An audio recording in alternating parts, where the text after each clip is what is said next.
बख्तियार खिलजी जो कि अरब देश से आया हुआ एक डकैत था जिसने भारत को बहुत ही ज्यादा नुकसान पहुंचाया था। यहाँ के बहुत सारे टेम्पल्स को और यूनिवर्सिटीज को जला दिया था, जिसमें से कि एक यूनिवर्सिटी थी नालंदा यूनिवर्सिटी। ऐसा माना जाता है कि नालंदा यूनिवर्सिटीज के प्रोफेसर्स को एंड वहां के स्टूडेंट्स को जिंदा जला दिया गया था एंड वहां की लाइब्रेरी में आग लगा दिया गया था, जो आग 3 महीने तक जली थी। वहां पे 9 मिलियन किताबें रखी हुई थी। और बहुत सारे लोग ऐसा भी बोलते हैं कि आर्यभट्ट भी नालंदा यूनिवर्सिटी में प्रोफेसर या वहां के हेड रह चुके हैं। सो ऐसी इतनी बड़ी यूनिवर्सिटी में बख्तियार खिलजी ने अटैक क्यों किया, इसके पीछे के क्या लॉजिक थे, ये सारी चीजें समझेंगे हम आज की इस वीडियो में। सो अगर आपने चैनल को सब्सक्राइब नहीं किया तो अभी सब्सक्राइब करिए ऐसे ही और भी अच्छे अच्छे वीडियोस के लिए। So let's get started.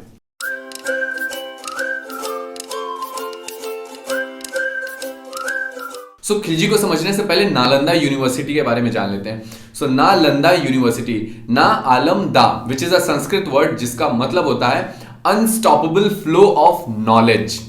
And ये 5th सेंचुरी में बनी थी एंड बहुत सारे लोगों का मानना है कि ये वर्ल्ड की पहली यूनिवर्सिटी थी। कुछ लोग कहते हैं कि तक्षशिला पहली यूनिवर्सिटी थी, कुछ लोग कहते हैं नालंदा, बट अल्टीमेटली थी तो 5th सेंचुरी में ही। बहुत ही एंशिएंट यूनिवर्सिटी थी एंड ऐसा माना जाता है कि बहुत सारे मैन्युस्क्रिप्ट्स, बहुत सारे उपनिषद वहां ओरिजिनल फॉर्म में रखे हुए थे। नालंदा यूनिवर्सिटी में पूरे दुनिया से बच्चे आते थे पढ़ने, टर्की से, कोरिया से, चाइना से एंड श्रीलंका से एंड आसपास के बहुत सारे देशों से बच्चे पढ़ने आते थे। एंड जब उसको जलाया गया था तो उतनी समय वहां पे हॉस्टल की कैपेसिटी 10,000 स्टूडेंट्स की थी। 10,000 स्टूडेंट्स वहां पे करेंटली पढ़ रहे थे। आप सोच सकते हैं कि हम 5th सेंचुरी में भी हमारा कितना रिच कल्चर था। क्वेश्चन ये आता है कि बख्तियार खिलजी ने अटैक किया क्यों। बख्तियार खिलजी जब एग्रेसिवली बहुत आया था इंडिया में एंड चारों तरफ डिस्ट्रक्शन कॉज कर रहा था, क्योंकि उनको लगता था कि ये काफिरों के पास हमसे ज्यादा कैसे नॉलेज है।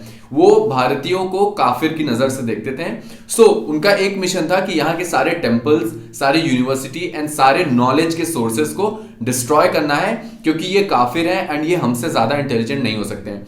पूरे प्रोसेस में एक बार हुआ ये कि बख्तियार खिलजी बीमार हो गया। उसके हकीम और सारे जितने भी लोग थे बहुत कोशिश की उसका ट्रीटमेंट करने का, बट बख्तियार खिलजी नहीं ठीक हो रहा था। बख्तियार खिलजी लास्ट में अपने हकीम से पूछता है कि कुछ तो सॉल्यूशन होगा, मैं कैसे ठीक हो सकता हूं।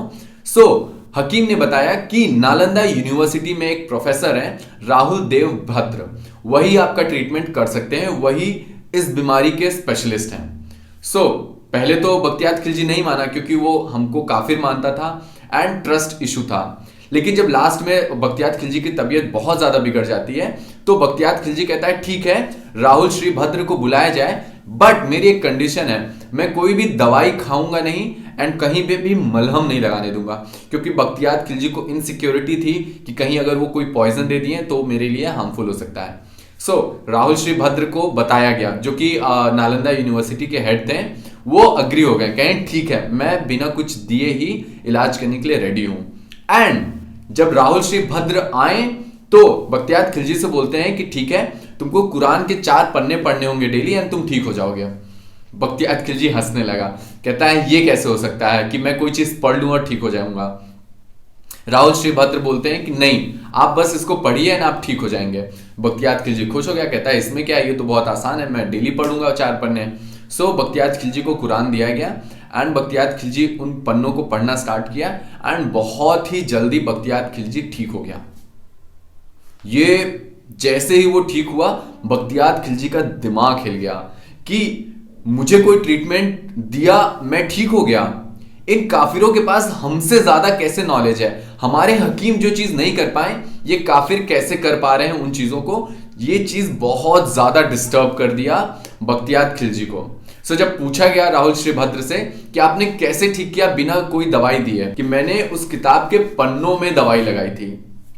अब इसमें 2 कंक्लूजन है। कई लोग कहते हैं कि जब आप पेज टर्न करते हैं तो अपने टंग से टच करते हैं, वो मेडिसिनल स्टफ अंदर गया।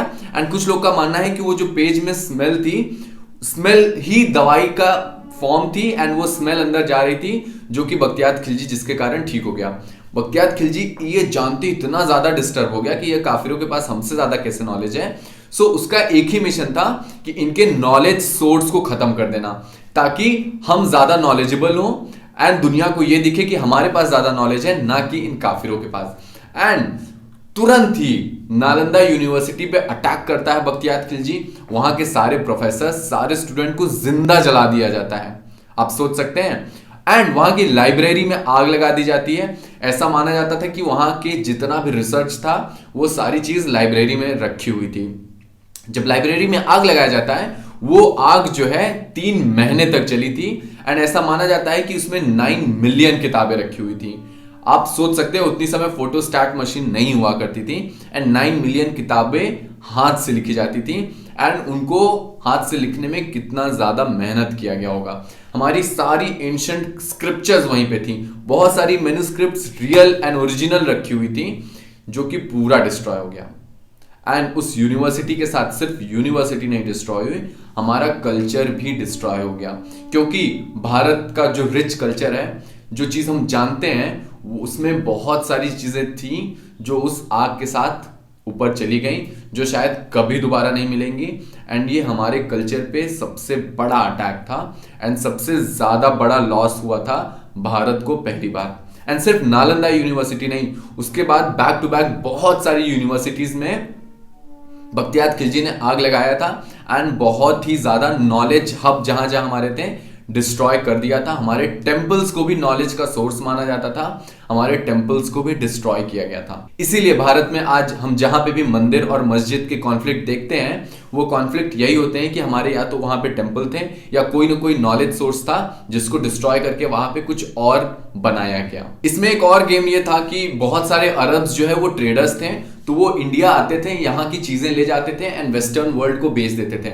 सो बहुत सारे ट्रेडर्स ऐसा करते थे कि आग जलने से पहले ही हमारे रिसर्च मटेरियल को ले जाते थे, वेस्टर्न कंट्रीज को बेच देते थे, जो कि वेस्टर्न कंट्रीज को फायदा होता था। वो उन चीजों को देख के फिर बाद में इन्वेंट करते थे एंड बोलते थे कि हमने इन्वेंट किया, जो कि चीजें एक्चुअल में इंडिया से गई रहती थी। सो हमने रिसर्च किया, क्रेडिट उनको मिल गया। ये अटैक सिर्फ एक यूनिवर्सिटी पे नहीं था, but it was an attempt to end the entire civilization, to end the entire culture. So अगर आपको वीडियो यूजफुल लगता है तो अपने दोस्तों से शेयर करिए, लाइक करिए एंड चैनल को सब्सक्राइब करिए। Till then, bye bye, good luck.